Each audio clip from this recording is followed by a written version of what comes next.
Terasa Profi kompaniyasi direktori Hakimov Bobur bo'laman va bugungi kunda sizlar bilan terasada tomda bo'ladigan ko'p uchraydigan xato va kamchiliklar turlar haqida eslatma ko'rsatib ketaman. Birinchisi, terasani atmetkalarining bir xilligi. Terasa atmetkalarining bir xilligi. Bu nima degani? Proyekt jarayoni o'zida ko'pincha terasani o'zini va tomni o'zini qalinlari bo'ladi.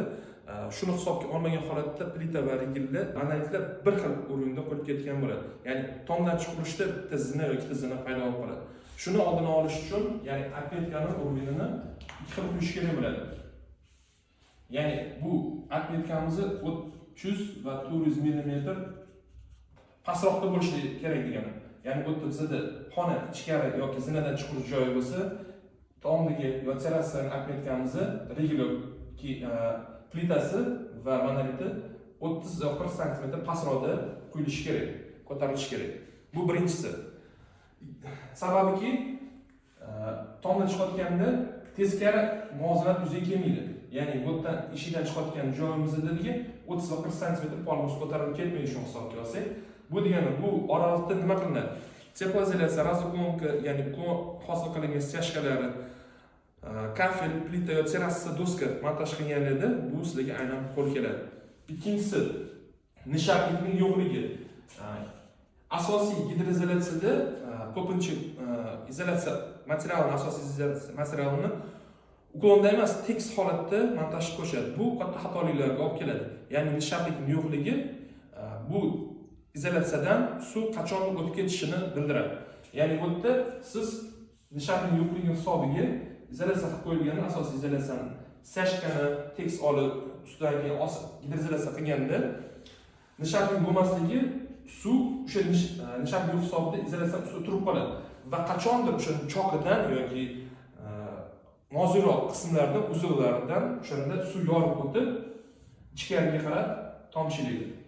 Va bu asosiy izolyatsiyadagi xato kamchiliklardan biri bo'ladi. Bu xoh terasa bo'lsin, xoh oddiy tom bo'lsin, nishapni yetarli darajada ta'minlanmasligi shu narsani, ya'ni suvni o'tib ketishi oqibatiga olib keladi. Uchinchisi, barzurlarning yo'qligi. Ya'ni bu eshikdan chiqish, lyukdan chiqish joylarida, tomga chiqish joylarida bizlarda o'tda barzur qo'yilmaydi. Ya'ni bizda tasavvurli tom bu yerdan xonadan chiqish, bu yerda barzur qilinmasa, izolyatsiyamiz montaj qilinsa, kelayotgan yoqqan qor yoki suvni orqaga qarab yaxlagan bo'lsa, bu narsa bo'lsa, yaxlab ichkariga oqib kirib ketishi. Ya'ni eshik romlada urayotgan suvlar, turib qolgan suvlar ostonadan tagida o'tib ketadi. Ya'ni bu barzurning yo'qligi. Barzur nima degani? Ya'ni chiqqanda barzur qilib izolyatsiya kelib ko'tariladi va shu joyda nishapli asosida qilingan yoqqan yomg'irlar ham izolyatsiya ustiga tushib, asosiy tomga tushib ketadi.